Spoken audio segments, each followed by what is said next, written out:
Have you ever wondered if the person lying next to you at night still feels anything for you at all?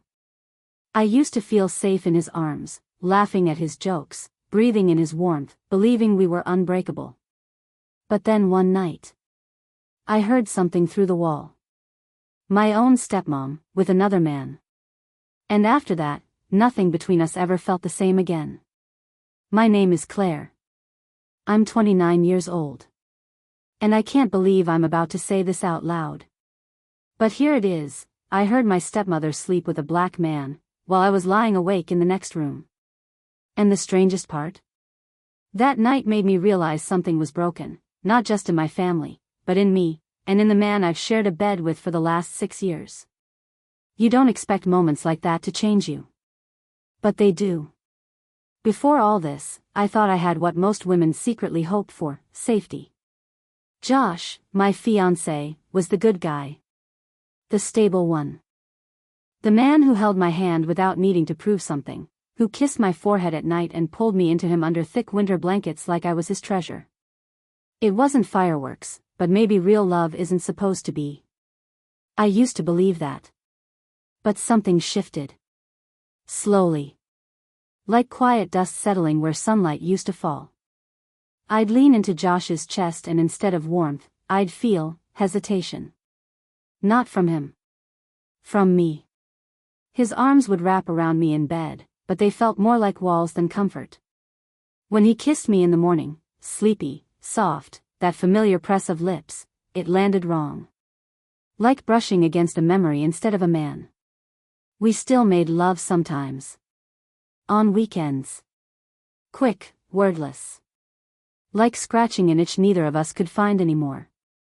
I'd watch him roll off me, sighing, satisfied, maybe, and I'd stare at the ceiling, empty. Feeling like a vase that used to hold wildflowers, now full of dust. I told myself this was normal. Long relationships go quiet. Desire fades. People settle. But that night, the night I heard her, I couldn't pretend anymore. It was past midnight. I was visiting Dad's house for the weekend. I thought everyone was asleep. But I heard her, soft sounds at first, breathless and low, then louder. The rhythm. The quiet gasp of the headboard. The unfamiliar deep voice of a man that wasn't my father. I lay there frozen. Flushed. Confused. Embarrassed. But also, awake. More awake than I'd felt in months. And that's when I knew, something in me had cracked open. Something I couldn't ignore anymore. Something was missing in my life, and I was too afraid to admit what. Josh is a firefighter. The kind of man everyone in town trusts. Strong, steady, brave, always the one running into danger when the rest of us are told to run away. At home, though, he's gentle. At least he thinks he is. Like this morning, I was standing in the kitchen, trying to answer a work email on my phone when his arms slipped around my waist from behind. He kissed my neck, warm and slow, and murmured, "You smell like vanilla today." It should have felt sweet. Intimate. But instead, my shoulders stiffened. I swallowed hard, wishing he'd see that I wasn't in the mood, that my head was full of everything but this. But Josh doesn't see quiet panic. Or distance. His language is touch. Big hands, firm holds. A squeeze on the hip. A hand on the small of my back while I'm chopping vegetables, making me flinch without meaning to. I want to talk. About us. About the things that feel off. But when I open my mouth, the words die in my throat. He looks at me like I'm the same Claire I was 6 years ago. Like nothing's changed. Maybe for him, nothing has. Later, when he came home smelling of smoke and sweat, he grabbed me again in the hallway, pressing his forehead to mine. "God, I missed you today," he whispered, kissing me deeply. And I let him. I let his mouth cover mine, his hands slide to my waist, but my chest felt tight, my breath shallow. I need to be seen. Heard. Known. But Josh only feels me. And the more he touches, the more I disappear. It happened again last night. I was folding laundry on the bed, Josh's t-shirts, my soft sleep shorts, the worn blue sheet we both fought over on cold mornings, when he came up behind me. His hand slid over my hip, then gave my butt a playful slap. "Hey, sexy," he murmured, low and teasing. I flinched. Not on purpose, but enough that he noticed. He pulled back. "What's that about?" I forced a smile, staring hard at the unfolded pillowcase in my hands. "Nothing. Just startled me, that's all." Josh didn't believe me. He never did when I lied badly. "You've been jumpy for weeks. What's going on, Claire?" My throat closed up. "Tell him. Say something real." But the words twisted in my mouth like wire. "I'm fine.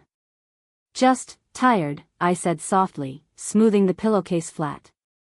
My fingers trembled. He sighed and came closer, wrapping his arms around me. His chest pressed against my back, solid, familiar. He smelled like soap and the hint of ash that never fully left his skin after a firehouse shift. "I miss you," he whispered, kissing the side of my neck. "Let's go to bed early tonight, just us." His lips grazed my skin. His hands slipped around my waist, searching. And inside me, nothing. Not warmth. Not desire. Not even an annoyance. Just emptiness. I used to ache when he touched me. Used to lean into his body like it could protect me from the world. Now I stiffened under his hands, counting the seconds until he gave up trying. "Josh," I said quietly, pulling away to pretend to rearrange the folded shirts. "I'm really tired. Can we just, not tonight?" He watched me, confused, hurt. "Claire. Come on. We haven't in weeks. What's going on with you?" I swallowed hard. My chest burned. "I told you. I'm tired." He stepped back, running a hand through his hair. His eyes darkened, frustration or sadness, I couldn't tell. Neither of us said anything for a long moment. The quiet pressed down on us like heavy air. I hated this. I hated myself. Because the truth was simple and ugly and sharp, I wanted him. I really did. But all I could think was, why does everything have to turn into sex? It was supposed to be a nice dinner. Josh made my favorite, lemon garlic pasta, and even lit a stupid little candle in the middle of the table like we were dating again. He poured wine. Smiled that easy, tired smile of his. "Thought we could have a quiet night," he said, sitting down. "No phones. Just us." I tried. God, I tried to pretend I could do this. I twirled the pasta on my fork, took small bites, nodded at his stories about the guys at the station, something about a prank with shaving cream and a rookie, but the food turned to paste in my mouth. And then he reached for my hand across the table. His thumb rubbed slow circles over my knuckles, soft and warm. "Claire," he said, his voice low and hopeful. "Talk to me. What's wrong?" I stared at him. His face. His patience. His need. And I cracked. "What's wrong?" My voice rose, sharp and shaking. "What's wrong is that everything you do, everything, turns into this. A setup. A lead-in.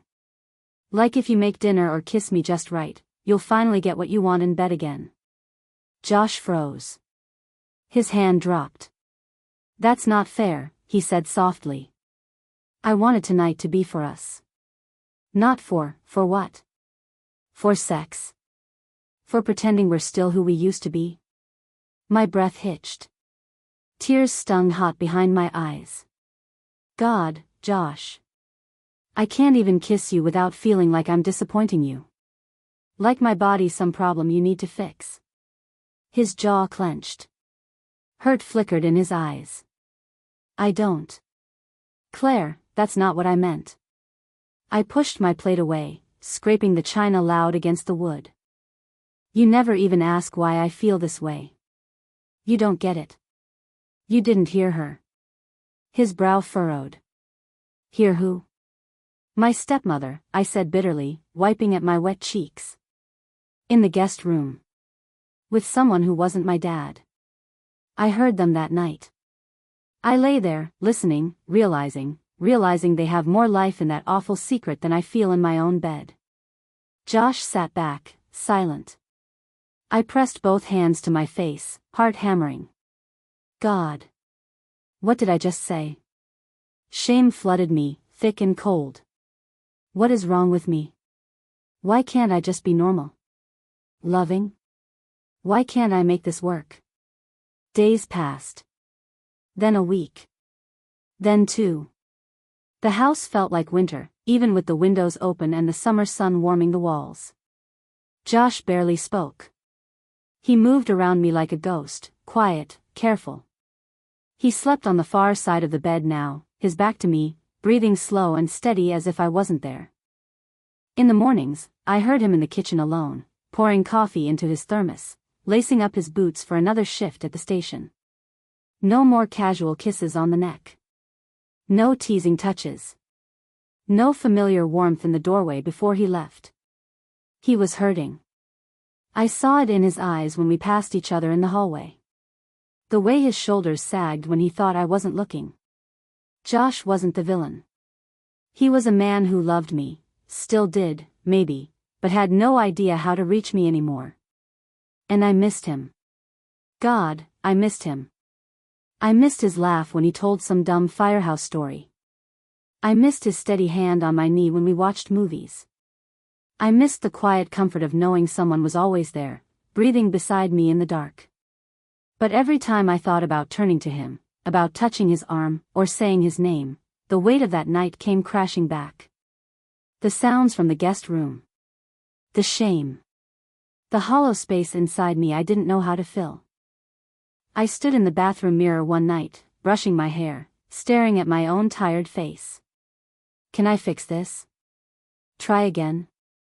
Or do I let him go, and let myself break apart for real? I didn't know the answer. Not yet. It ended not with shouting, but with silence. Josh came home late one night, past midnight, his uniform smelling of sweat and smoke. I was awake, sitting on the edge of the bed, the lamp casting a soft glow on the sheets we hadn't shared in weeks. He stood in the doorway, looking at me. Tired. Sad. Like a man who'd run out of ways to try. I can't keep doing this, Claire, he said quietly. I don't know how to reach you anymore. I swallowed, my throat tight. I know, I whispered. I don't know how to reach myself either. He crossed the room, slow, hesitant, and knelt in front of me. His hand touched my knee, warm and careful. For the first time in so long, I didn't flinch. I love you, he said. But I don't think that's enough. Tears blurred my vision. Me neither. We sat there, breathing. The clock ticked softly behind us. Then he leaned in and pressed his lips to my forehead, soft, final. Like closing a book you've read too many times, knowing the ending can't change. He didn't sleep in the bed that night. I heard him unfolding a blanket on the couch in the living room. And I lay awake, staring at the ceiling, missing him so badly I thought my chest might crack open. But I knew something now, something bitter and clear. Love isn't always enough to save you when the distance gets too wide. Sometimes the quiet says everything. And this time, it said goodbye. I used to think love was enough. That if two people cared enough, held on hard enough, they could fix anything. Desire, distance, silence, all of it. I was wrong. Love matters. But it's not the glue people think it is. It can't fill the space that grows when you stop seeing each other. When you stop really hearing each other. When touch becomes duty instead of connection. Josh was a good man. A kind man. And for years, I thought that meant I'd always feel safe. Desired. Whole. But slowly, without either of us noticing, something cracked. I needed to be understood. To be asked, what's really wrong, instead of pulled closer, kissed harder, touched more, like my skin could answer what my voice never could. And I never spoke. Never told him the truth. Not about the night I heard her, my stepmother in the next room, with a man who wasn't my father. That night woke something in me. A dark, aching truth I'd buried for years, I wanted to feel again. To burn, to crave, to be touched because I wanted it, not because it was expected.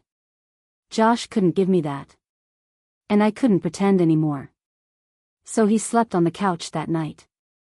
And the next morning, he packed a bag. Kissed my forehead. Said goodbye. No anger. No screaming. Just the quiet weight of two people who loved each other the best they could, and still lost. And you know what? I don't hate him. I don't even hate myself. I learned that safety isn't the same as joy. That comfort isn't the same as desire. And that staying silent to protect something broken only makes the cracks wider. If you're listening to this, if you feel that quiet distance growing in your own life, please don't wait. Don't pretend. Say the hard thing. Ask the hard question. Even if it breaks everything. Because some endings are kinder than living half asleep.